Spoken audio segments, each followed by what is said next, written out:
Assalamualaikum warahmatullahi wabarakatuh.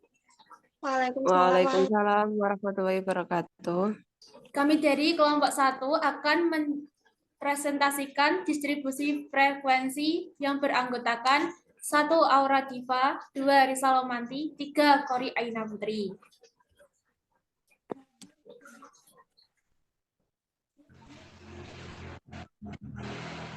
Kami di sini membahas tentang pengertian istilah dalam distribusi frekuensi, jenis-jenis, dan langkah-langkah.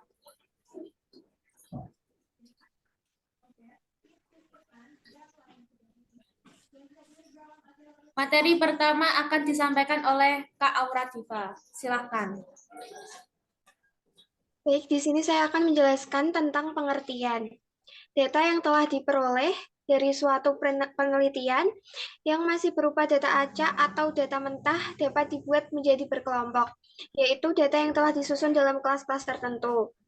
Daftar yang membuat data berkelompok disebut distribusi frekuensi atau tabel frekuensi. Jadi, distribusi frekuensi adalah susunan data menurut kelas-kelas interval tertentu atau menurut kategori tertentu dalam sebuah daftar. Distribusi frekuensi dapat diperoleh keterangan atau gambaran sederhana dan sistematis dari data yang diperoleh.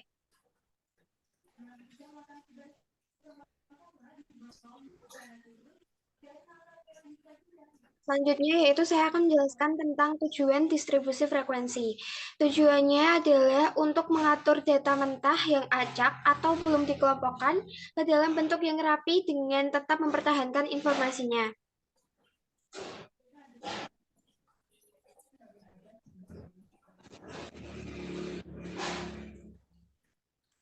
Selanjutnya yaitu istilah dalam distribusi frekuensi. Yang pertama yaitu class limit, yaitu batas-batas kelas yang tertulis dalam tabel distribusi frekuensi yang terdiri dari lower class limit atau batas bawah kelas dan upper class limit atau batas kelas atas.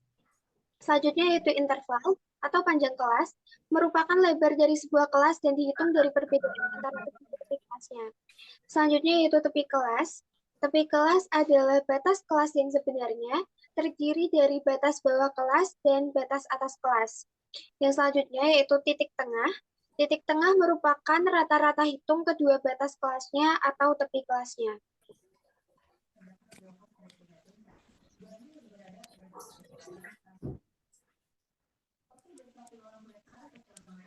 Selanjutnya yaitu jenis-jenis distribusi frekuensi. Yang pertama, distribusi frekuensi kumulatif. Distribusi frekuensi kumulatif adalah suatu daftar yang memuat frekuensi-frekuensi kumulatif jika ingin mengetahui banyaknya observasi yang ada di atas atau di bawah suatu nilai tertentu. Frekuensi kumulatif kurang dari, dihitung dari atas, adalah jumlah frekuensi dari semua nilai-nilai yang lebih kecil dari tepi atas kelas pada masing-masing interval kelasnya. Distribusi frekuensi kumulatif lebih dari, yaitu dihitung dari bawah, adalah jumlah frekuensi dari semua nilai-nilai yang lebih besar dari tepi bawah kelas pada masing-masing interval kelasnya. Selanjutnya yaitu distribusi frekuensi relatif. Distribusi frekuensi relatif adalah perbandingan daripada frekuensi masing-masing kelas dengan jumlah frekuensi seluruhnya dan dinyatakan dalam persentase. Distribusi frekuensi relatif adalah jumlah frekuensi relatif dengan menggunakan persentase.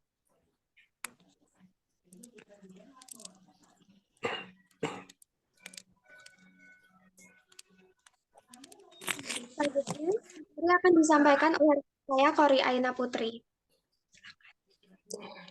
Selanjutnya yaitu langkah-langkah penyusunan distribusi frekuensi. Yang pertama yaitu urutkan data dari yang terkecil hingga terbesar jika diperlukan. Yang kedua yaitu hitunglah jangkauan atau rank, yaitu rumusnya X-max dikurangi X-min. Yang ketiga, tentukan banyaknya kelas interval berdasarkan rumus Stargers, di mana K yaitu banyaknya kelas dan N adalah jumlah data yang diobservasi. Jadi K sama dengan 1 ditambah 3,3 log N.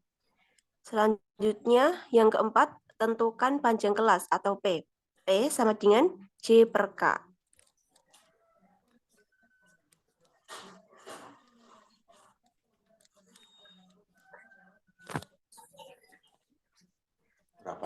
Selanjutnya yaitu yang kelima, menentukan batas-batas kelas atau TBK sama dengan BBK, batas bawah kelas dikurangi 0,5.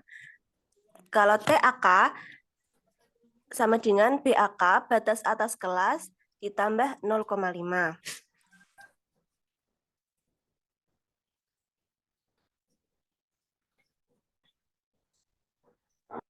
Yang keenam yaitu menentukan titik tengahnya atau XI sama dengan setengah dikali batas atas kelas ditambah batas bawah kelas. Yang ketujuh, memasukkan data ke dalam kelas-kelas yang sesuai dengan memakai sistem tali atau torus.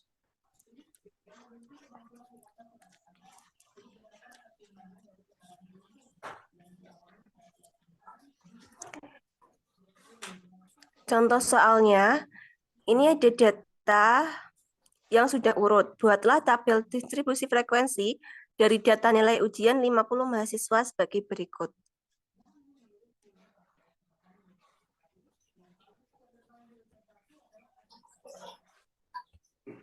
Lanjut.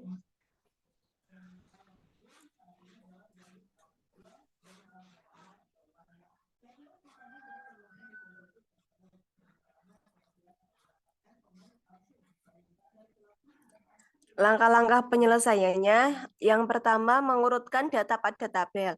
Tabel di atas sudah urut, jadi tidak perlu diurutkan lagi. Atau apabila tidak diurutkan pun tidak apa-apa. Yang kedua, menentukan jangkauan. J sama dengan Xmax dikurangi Xmin. Xmax-nya atau nilai tertingginya yaitu 86 dikurangi Xmin, nilai terendahnya yaitu 22, sama dengan 64. Yang ketiga, menentukan banyaknya kelas dengan rumus Targes. K sama dengan 1 ditambah 3,3 dikali log N. Sama dengan 1 ditambah 3,3, N-nya tadi banyak datanya yaitu 50, jadi 3,3 dikali log 50, sama dengan 1 ditambah 3,3 dikali log 50 adalah 1,69, sama dengan 1 ditambah 5,58 sama dengan 6,58 dibulatkan menjadi 7.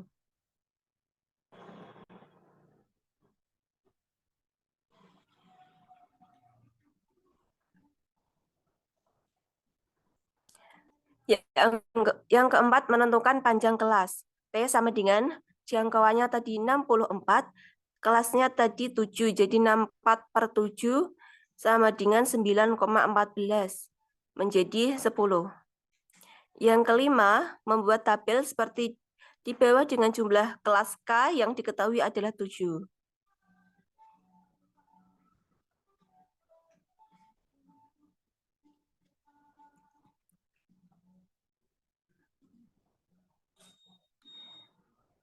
Yang keenam, isilah batas bawah dan batas atas pada setiap kelas. Pada contoh ini, batas bawahnya adalah 22 dikarenakan angka tersebut merupakan data terkecil. Tadi kelasnya ada 7, panjang kelasnya ada 10, dihitung dari 22 sampai 31, itu panjang kelasnya ada 10. Lanjut.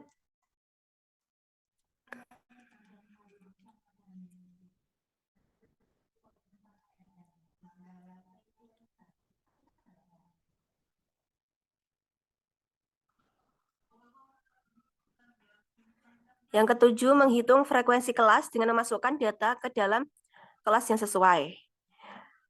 Dari BBK BAK 22 sampai 31, itu di data ada 5 banyaknya. Kalau datanya tidak urut, bisa menggunakan turus. Data 32 sampai 41 ada 7 dan seterusnya.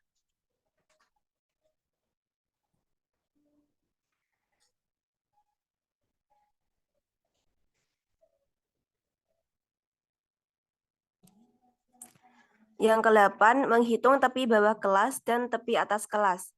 TBK yaitu BBK dikurangi 0,5. Jadi semisal kelas pertama, BBK-nya 22, 22 dikurangi 0,5 sama dengan 21,5. Yang TAK sama dengan BAK ditambah 0,5. PAK di kelas pertama yaitu 31, jadi 31 ditambah 0,5 sama dengan 31,5.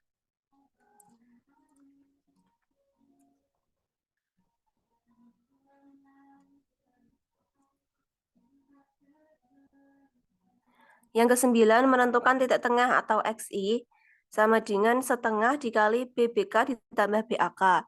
Contoh pada kelas pertama, BBK-nya 22 ditambah BAK-nya 31, sama dengan setengah dikali 53, yaitu 26,5.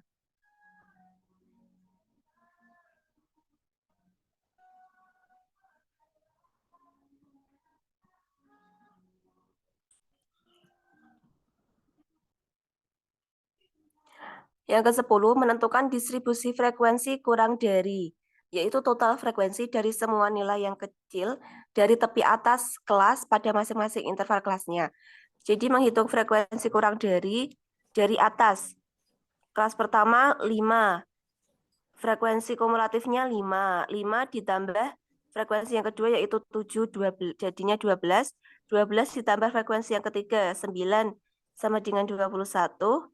21 ditambah 11 sama dengan 32 dan seterusnya sampai 50.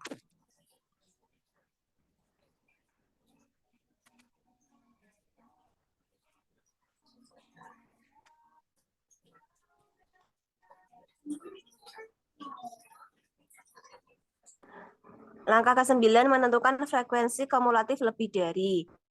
Kalau tadi kurang dari atas, sekarang frekuensi kumulatif lebih dari menghitungnya dari bawah. Frekuensi yang kelas ke-7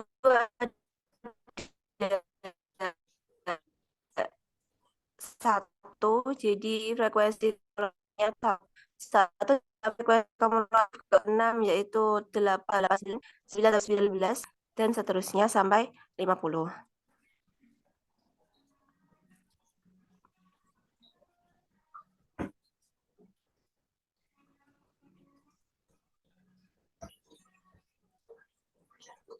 Yang ke-12, menentukan distribusi frekuensi relatif, yaitu perbandingan daripada frekuensi masing-masing kelas dan jumlah frekuensi seluruhnya, dinyatakan dalam persen.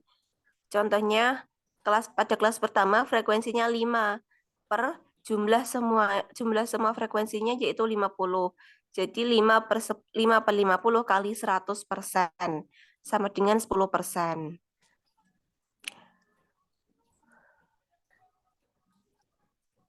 Lanjut.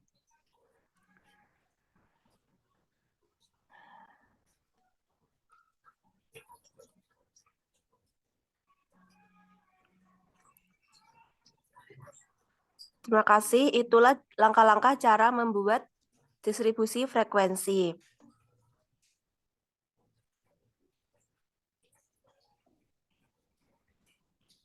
Terima kasih untuk anggota saya.